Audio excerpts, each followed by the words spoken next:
Assalamualaikum warahmatullahi wabarakatuh. Alhamdulillahirabbil alamin. Allahumma sholli ala Muhammad wa ala ali Muhammad. Saudaraku, mari pada kesempatan ini kita tadabbur surat Toha ayat 132. Allah berfirman, A'udzu billahi minasyaitonir rajim. Bismillahirrahmanirrahim. Wa'mur ahlaka bis sholati wastabir 'alaiha. La nas'aluka rizqan nahnu narzuquka wal 'aqibatu littaqwa.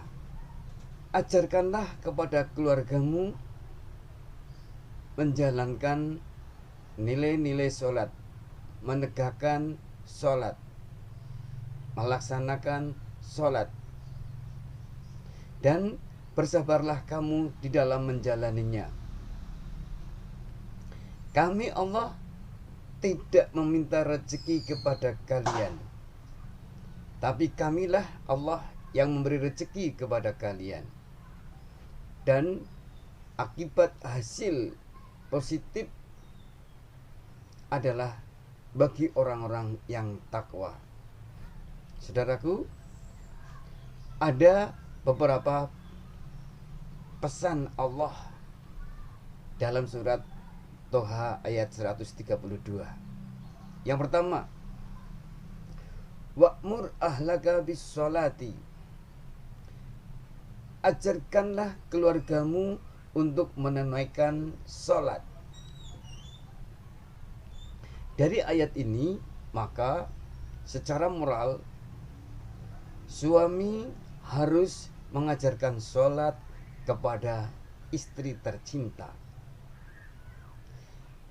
Atau kalau memang istrinya lebih faqih, lebih paham dalam hal agama daripada suami, maka istri perlu mengajarkan sholat kepada suami tercinta.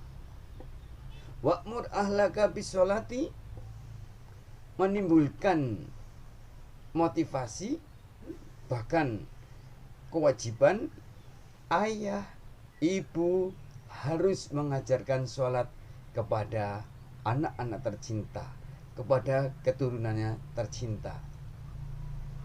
Lalu bagaimana tindak lanjut kita? Berdasarkan surat Toha ayat 132 ini, maka mestinya seorang suami sangat faham seluk-beluk tentang sholat, sangat faqih, dan sholatnya harus baik. Karena apa? Punya kewajiban mengajarkan sholat kepada istri tercinta. Sebaik-baik suami adalah yang mampu mengajarkan dan meneladani praktek sholat serta pengamalan nilai-nilai sholat kepada istri tercinta, kepada keturunannya. Konsekuensi berikutnya adalah istri pun perlu punya pemahaman sholat yang bagus untuk jaga-jaga kalau suami tercinta pemahaman sholatnya masih perlu diperbaiki. Maka perempuan sebelum menikah perlu belajar tentang sholat. Ayah dan ibu punya kewajiban moral mengajari anak-anaknya sejak usia dini agar paham betul seluk-beluk sholat. Dari doanya, gerakannya, terjemahan doa-doa dalam sholat, syarat wajib sholat, manfaat sholat, bahayanya kalau tidak sholat, itu perlu dipahamkan kepada anak-anak kita tercinta.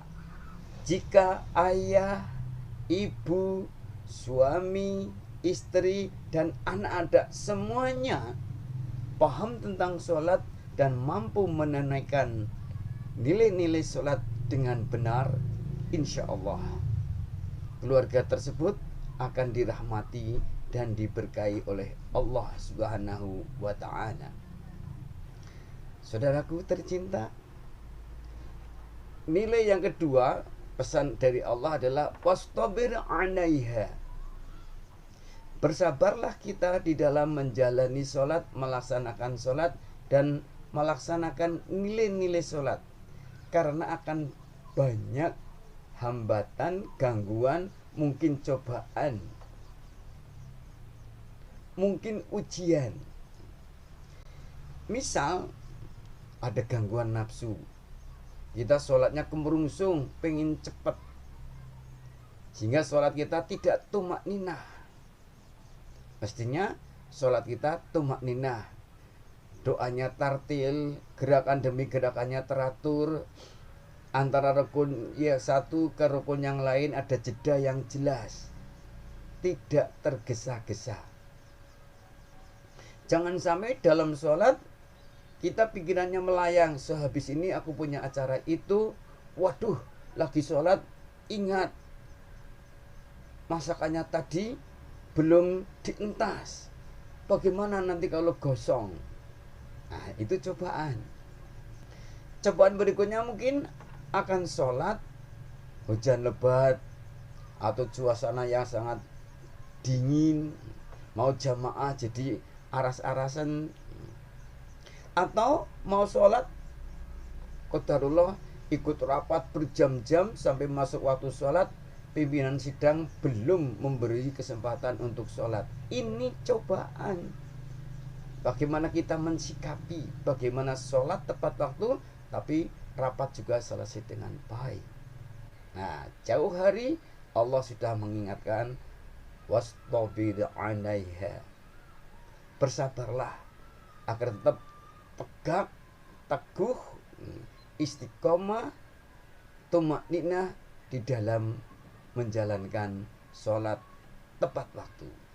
Hadirin saudaraku rahimakumullah, pesan moral yang ketiga, Allah mengingatkan kepada kita, la nas'aluka rizqan. Kami memerintahkan kalian semuanya manusia sholat, bukan berarti kami meminta rezeki kepada kalian. Kalau semua manusia di dunia ini sholat semuanya, tidak akan menambah rezeki kepada Allah. Kalau semua manusia di muka bumi ini tidak sholat semuanya pun tidak akan mempengaruhi Allah.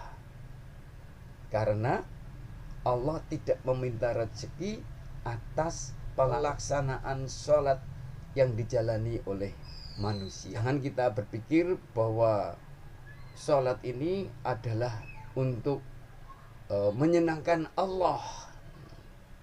Kita sadar, kita paham, sholat itu kita yang butuh, bukan Allah yang butuh. Penggalan ayat berikutnya yang keempat, Allah menegaskan, nahnu narzukuka. Akulah Allah yang memberi rezeki kepada kalian. Apa maksudnya? Jika kita melaksanakan pesan Allah di awal, wa'mur ahlaka bis-shalah wastabir 'alaiha, ajarkanlah sholat kepada keluargamu dan bersabarlah di dalam menjalankannya, maka jaminan oleh Allah, Allah akan memberi rezeki yang berlebih, yang indah kepada kita. Dengan kata lain, jika sholat kita jalani dengan baik, benar, ikhlas, tumakninah, tepat waktu, maka itu bisa menjadi pintu pembuka rezeki. Rezeki kita yang mungkin seret, lelet, mungkin kita kurang dekat sama Allah, lalu mari kita mendekat kepada Allah dengan cara memperbaiki sholat dan memperbanyak sholat. Tidak hanya sholat wajib saja yang kita jalani, tapi juga sholat sunnah. Hikmah dari itu sesuai dengan janji Allah, nahnu narzuquka. Akulah Allah yang akan memberi rezeki kepada kalian.